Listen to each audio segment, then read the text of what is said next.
మగువల మనసు దోచే అద్భుతమైన రంగులు, సరికొత్త డిజైన్లతో మీ సిరిమల్లె చీరలు. సైదాబాద్ సింగరేణి కాలనీలో వేధింపులకు గురి చేసిన ఘటనలో తాను ఆత్మహత్య చేసుకుంది మనందరికీ తెలిసిందే. అయితే ఇప్పటి వరకు కూడా పూర్తి స్థాయిలో నిందితులందరినీ కూడా అరెస్ట్ చేయలేదు. బట్ అరెస్ట్ చేశారని న్యూస్ వస్తుంది. అందులో నిజమెంత అసలు? మొత్తానికి అందరిని అరెస్ట్ చేశారా, లేకపోతే ఇంకా బ్యాలెన్స్ ఉన్నారా? పైగా ఇంకోటి ఏంటంటే, ఇప్పటికి కూడా ఆమె తల్లి, ఆమెకి తండ్రి లేరు. తల్లి వాళ్ళ సిస్టర్ ఇద్దరు ఉంటే ఇంటికి వచ్చి డోర్లు కొట్టి బెదిరిస్తున్నారని తెలుస్తుంది. చేసిందే దారుణమైన పని, నీచమైన పని. మళ్ళీ ఇంకా ఇంటికొచ్చి బెదిరింపులకి, దాడులకి పాల్పడుతున్నారంటే అసలు వాళ్ళకి ఎంత ధైర్యం? వాళ్ళని ఏమనాలి అసలు? అదే విషయం మనతో ఫోన్ చేసి ఆ అమ్మాయి తల్లి, అలాగే అమ్మాయి వాళ్ళ సిస్టర్ ఇద్దరు ఏడుస్తూ ఇట్లా బెదిరింపులకు దిగుతున్నారు అని చెప్పి చెప్తున్నారు. అసలు బెదిరింపులకు దిగటం ఏంటి? చేసిందే పెద్ద నేరం.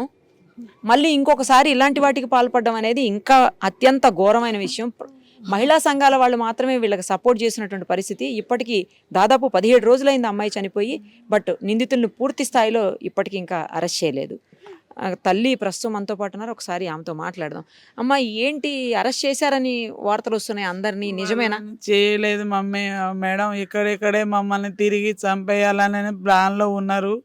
పోలీసు వాళ్ళకి చెప్తున్నా కూడా వాళ్ళు పట్టించుకోవట్లేదు.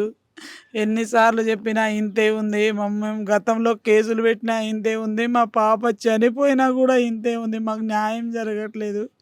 మమ్మల్ని చంపిన తర్వాత న్యాయం చేశారేమో పోలీసు వాళ్ళు, అదే అనుకుంటున్నాం. అందుకే మిమ్మల్ని చెప్పడం జరిగింది మేడం. అన్ని సంఘాల వాళ్ళు కూడా మమ్మల్ని సపోర్ట్గా ఉన్నారు, కానీ పోలీసు వాళ్ళు మాత్రం సపోర్ట్గా లేరు. వాళ్ళని అరెస్ట్ చేయట్లేదు. మా ఇంటి మీదకి వచ్చి దాడి చేయటం, మా పాప చనిపోయింది. కష్టపడి 17 సంవత్సరాలకు నా బిడ్డకు ఎంతో కష్టపడి పెంచాను. తండ్రి కూడా లేడు తనకు. ఇలా అయిపోయిందండి. మా లైఫ్ గుడ్డోళ్ళు కుంటోళ్ళు లెక్క అయిపోయింది.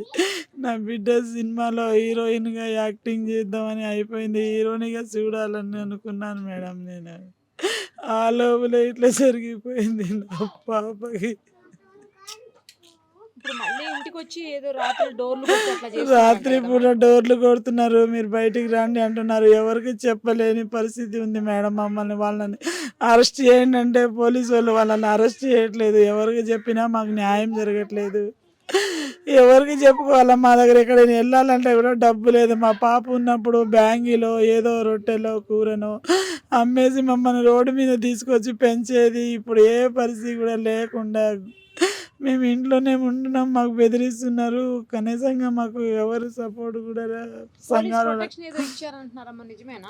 ఒక రోజు ఇచ్చారు పోలీసు వాళ్ళు. తర్వాత నుంచి ఏం రావట్లేదు. రాత్రి అంతా ఏం రావట్లేదు. వాళ్ళు పోలీసు వాళ్ళు మార్నింగ్ పూట ఉన్నారు. ఈ రోజు అయితే ఎక్కడ రాలేదు. వాళ్ళు మమ్మల్ని చూసి బెదిరియటం, మమ్మల్ని చూసి ఊయటం, మమ్మల్ని కొట్టాలని రాళ్ళు ఇసిరేయటం, వాళ్ళు ఇష్టం వచ్చినట్టు వాళ్ళు చేస్తున్నారు. కానీ వాళ్ళని మాత్రం పట్టకపోయి లోపల వేయట్లేరు.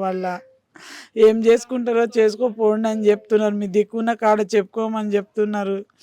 ఎవరికి చెప్పుకోవాలి మేడం? మేము ఎవరికి చెప్పుకునే స్థాయిలో కూడా లేకుండా అయిపోయినాం. అసలు ఎంతమంది అమ్మా ఇందులో? అమ్మాయిని వేధించిన వాళ్ళు ఎంతమంది? చాలా మంది ఉన్నారు. ఇద్దరిని అరెస్ట్ చేశారు. మిగతా వాళ్ళు కూడా అరెస్ట్ చేయాలంటే వాళ్ళని అరెస్ట్ చేయట్లే.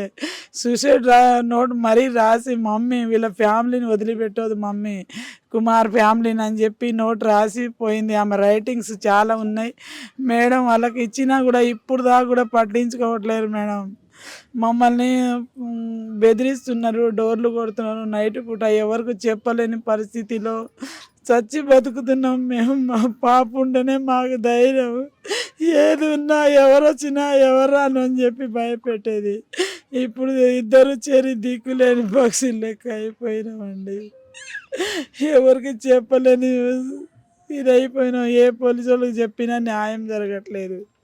మాకు న్యాయం జరిగేటట్టు చూడండి మేడం మీరు. ఎందుకమ్మా న్యూస్ వస్తుంది కదా, అరెస్ట్ చేశారు? లేదు, వాళ్ళతో కలిసి వాళ్ళు మాట్లాడుకుంటున్నారు. వాళ్ళకు పైనుంచి పెద్ద ఎత్తున ఫోన్లు వస్తున్నాయి. వాళ్ళకు మాట్లాడుతున్నారు అని చెప్పేసి మాట్లాడుకుంటున్నారు.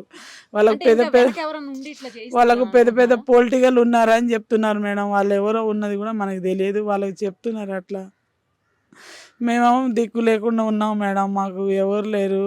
మహిళా సంఘాల వాళ్ళే, కొంతమంది సంఘాల వాళ్ళే సపోర్ట్గా అన్ని సంఘాల వాళ్ళు వస్తున్నారు తప్ప పోలీసు వాళ్ళు మాత్రం మాకు న్యాయం చేయట్లేదు. ఇంకేవో ఏం న్యాయం చేస్తారో మరి తెలియదు. ఇంకా ఈ ఈ అది చేస్తాం, ఇది చేస్తాం, రేపే అరెస్ట్ చేస్తాం అన్నారు. వాళ్ళని తీసుకుపోయారు.